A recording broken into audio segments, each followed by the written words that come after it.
ॐ पूर्णमदः पूर्णमिदं पूर्णात् पूर्णमुदच्यते पूर्णस्य પૂર્ણમાદાય પૂર્ણમેવાવશિષ્યતે।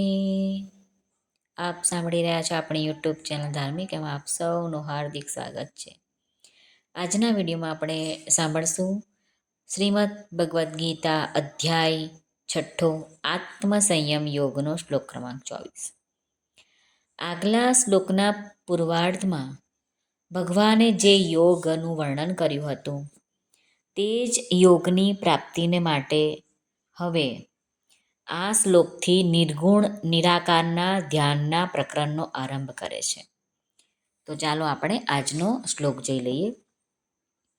શ્રી ભગવાનુવાચ સંકલ્પ પ્રભવાન કામાંસ્ત્યક્ત્વા સર્વાન શેષતઃ મનસૈવેન્દ્રિયક્રામૌ વિનિયમ્ય સમંતતઃ।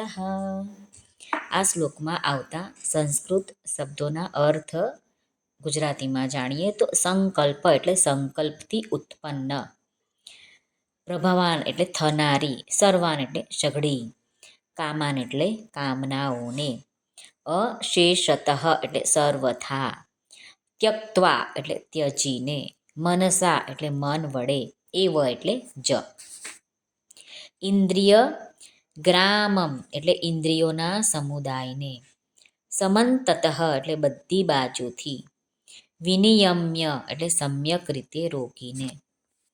આ શ્લોકનો ગુજરાતી અર્થ જોઈ લઈએ। શ્રી ભગવાન અર્જુનને કહે છે, સંકલ્પોથી ઉત્પન્ન થયેલી બધી કામનાઓ સંપૂર્ણપણે ત્યજીને, મન વડે ઇન્દ્રિયોના સમૂહને, સર્વ બાજુએથી ધીરજથી વશ કરેલી બુદ્ધિ વડે, આગળના શ્લોકમાં આવશે કે ધીમે ધીમે વિષયોથી અટકવું।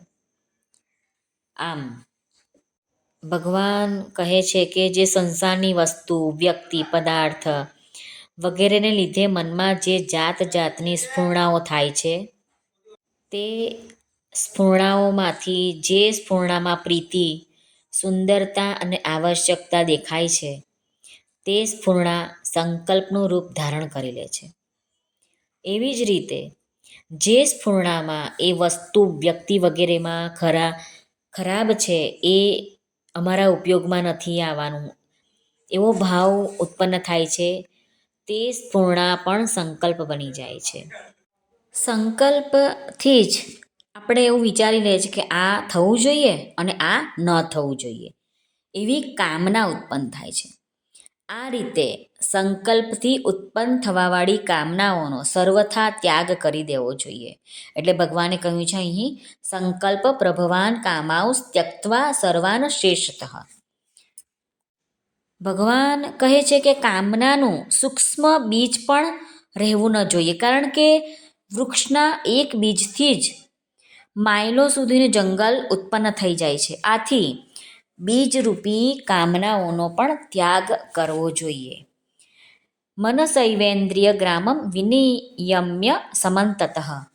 શ્રી રામસુખદાસજી વર્ણવે છે કે જે ઇન્દ્રિયોથી શબ્દ, સ્પર્શ, રૂપ, રસ, ગંધ એ વિષયોનો અનુભવ થાય છે અને ભોગ થાય છે, તે ઇન્દ્રિયોના સમૂહનું મન દ્વારા સારી રીતે નિયમન કરી લેવું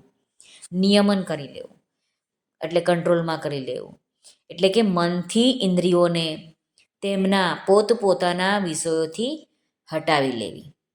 સમંતતઃ આ શબ્દનો પ્રયોગ ભગવાનને કરવાનો એ જ અર્થ છે કે મનથી શબ્દ, સ્પર્શ વગેરે વિષયોનું ચિંતન ન થાય અને સાંસારિક માન, બડાઈ, આરામ વગેરે તરફ પણ થોડુંક પણ ખેંચાણ થાય નહીં।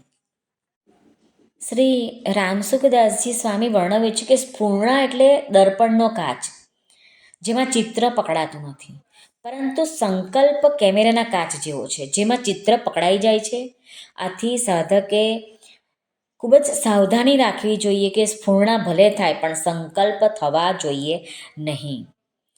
આમ શ્રી ભગવાન આપણને આ બધું ઉપદેશ કરે છે, આપણે એને થોડોક પણ પકડી લઈએ તો અને આપણા જીવનમાં કંઈક સુધાર લાવી શકીએ અને પરમાત્માની પ્રાપ્તિ આપણે કરી શકીએ તો ઘણું છે. ભલે ભગવાન, તારી મરજી વિના બધું જ અધૂરું છે. તારી મરજી વિના સૂકું પાન પણ હલતું નથી. તો અમે કઈ ઝાડની મૂડી છીએ? પ્રભુ તું પ્રેરણા કર એવું અમે કરી શકીએ. પ્રભુ મારા વહાલા, તારી કૃપા અપરંપાર છે. પ્રભુ સર્વને ભાવથી જય શ્રી કૃષ્ણ. રાધે રાધે. હરિઓમ તત્સત. જય ગુરુદેવ દત્ત. જય સ્વામિનારાયણ. જય માતાજી. જો આપને આ વિડીયો પસંદ આવ્યો હોય તો લાઈક અને શેર કરશો, તથા આપણી આ ચેનલ ધાર્મિક પર નવા આવ્યા હોય તો આ ચેનલને સબસ્ક્રાઈબ જરૂરથી કરશો, જેથી આવનારા નવા વિડીયો તમારા સુધી તરત પહોંચી શકે. સર્વનું કલ્યાણ થાઓ, સર્વનું કલ્યાણ થાઓ, સર્વનું કલ્યાણ થાઓ.